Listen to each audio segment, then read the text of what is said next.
আসসালামু আলাইকুম everyone, welcome to my YouTube channel চাঁদপুরের কন্যা মায়াবতী। যে যেখান থেকে দেখছেন আশা করি ভালো আছেন। আলহামদুলিল্লাহ আমিও ভালো আছি। তো এই তো শুরু করে দিলাম ভিডিওটা আজকে রান্নাবান্না দিয়ে। এই 2 দিন মাংস খেতে খেতে একদম অতিষ্ঠ হয়ে গেছি, আর অনেক বেশি গ্যাসও জমে গেছে। এই কারণে আজকে একটু অন্যরকম রান্না বান্না করতেছি। আর তাছাড়া একজন মেহমানও আছে। তো এই তো ডাল রান্না আমার শেষ হয়ে গেছে। সকালবেলা আমরা নাস্তা করেছি ডাল, আলু ভর্তা আর ডিম ভাজি দিয়ে।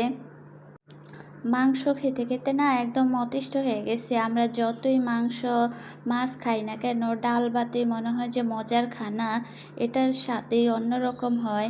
তো এই তো আমার এগুলা কমপ্লিট হয়ে গেছে। এখন আমি কলিজা ভুনা করব। কলিজাটা আগে একটু আমি ভাপ দিয়ে নিছি, যেহেতু কলিজার ভিতরে অনেক ময়লা থাকে। তো এই কারণে কলিজা আগে সিদ্ধ করে নিলে কলিজার ময়লাগুলা চলে যায়। তো সিদ্ধ করে কলিজাটা আবার ছোট ছোট টুকরা করে কেটে ভালো করে ধুয়ে নিচ্ছি।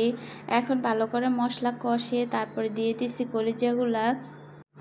আমার মনে হয় সবাই মাংস থেকে কলিজাটাই বেশি পছন্দ করে। আমার হাজব্যান্ড বলছিল ঈদের দিনই কলিজাটা ভুনা করার জন্য, কিন্তু সময় ছিল না, আর তাড়াহুড়া করে এত কিছু রান্না করলেও খাওয়া হবে না, এ কারণে আর করি না। আজকে কলিজাটা ভুনা করতেছি। তো কলিজাটা আমি ভালো করে কষিয়ে এখন পানি দিয়ে দিচ্ছি। কলিজার তরকারিতে না ঝোল থাকলে ভালো লাগে না, এ কারণে আমি একদম ঝোলটা পুরা টানায় নিচ্ছি। পুরো নিচে লেগে গেছে এরকম অবস্থায় তারপরে নামিয়ে নিচ্ছি। এটাই মজা লাগে কলিজা, ঝোল ঝোল থাকলে কলিজা ভালো লাগে না। আজকে 2 দিন যেহেতু অনেক বেশি গরম পড়তেছে, তো গরমে দিয়ে চুলার কাছে যাওয়া অনেক টাফ হয়ে গেছে।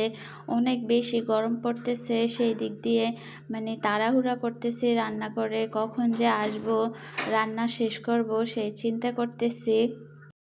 তো এই তো আমার কলিজা ভুনা হয়ে গেছে। এখন আমি পোয়া মাছ ভুনা করব। পোয়া মাছটা আমি একটু ভাজি করে নিতেছি। পোয়া মাছটা আমি অল্প একটু ভাজি করে নিয়েছি, জাস্ট এক পিঠ ভাজি করছি, আরেক পিঠ ভাজি করি না, এরকম অবস্থা। নদীর মাছগুলো আসলে বেশি একটা ভাজি করলে শক্ত হয়ে যায়, যত কম ভাজি করা যায় নদীর মাছগুলা। তো এই তো আমি ভালো করে মশলাটা কষিয়ে তারপর মাছগুলা দিয়ে দিছি। এখন তো ঈদের টাইম, বাড়ি ভর্তি মানুষ, তো হইচই করতেছে, অনেক বেশি আনন্দ লাগতেছে। আবার যখন এই মানুষগুলো চলে যাবে তখন বাড়িটা মনে হয় যে একদম খালি হয়ে যায়, ভালো লাগে না। এখন যে একটা আনন্দ ফিল করতেছি সেটা আবার পরে মানে কি বলবো ইয়ায় পরিণত হয়। তো এই তো আমার রান্না বান্না শেষ করে তারপরে আমার ছাদের কতগুলা আমড়া ধরে আছে, আমড়াগুলা পেকে গেছে। তো আমার ননদরা মিলে এখন এগুলা ভর্তা করবে। আমার এই আমড়া গাছটা কেন জানি সব সময় আমড়া ধরে, এক দিক দিয়ে ধরে এই যে ফুলও করে আছে, আরেক দিক দিয়ে আমড়াগুলো ছোট ছোট, তারপরে অনেক বেশি আমড়া ধরে। ছাদের গাছ বলে কি না জানি না, খুব ছোট ছোট হয় আমড়াগুলা, কিন্তু অনেক বেশি মজা লাগে। আর এই গরমে দিয়ে তো যে কোনো ভর্তাই অনেক বেশি টেস্ট হয়। যে কোনো ভর্তা একজনে খাইলে মনে হয় যে মজা লাগে না, সবাই মিলে একসাথে আনন্দ করে খেলে সেটার টেস্টে দ্বিগুণ বেড়ে যায়। তো এখানে আমরা সবাই মিলে অনেক আনন্দ করতেছি, আর এগুলা কাটাকাটি করতেছি, অনেক হাসাহাসি করতেছি বিভিন্ন বিষয় নিয়ে। তো আজকে এ পর্যন্তই। যারা আমার ভিডিও সব সময় দেখেন তাদেরকে অসংখ্য ধন্যবাদ। আমার ভিডিও দেখে অবশ্যই লাইক এবং কমেন্ট করবেন। আপনাদের এক একটা লাইক কমেন্ট আমার কাছে অনেক বড় পাওয়া, আমি অনেক উৎসাহ হই। আর অবশ্যই আমার চ্যানেলটা সাবস্ক্রাইব করে আমার পাশে থাকবেন।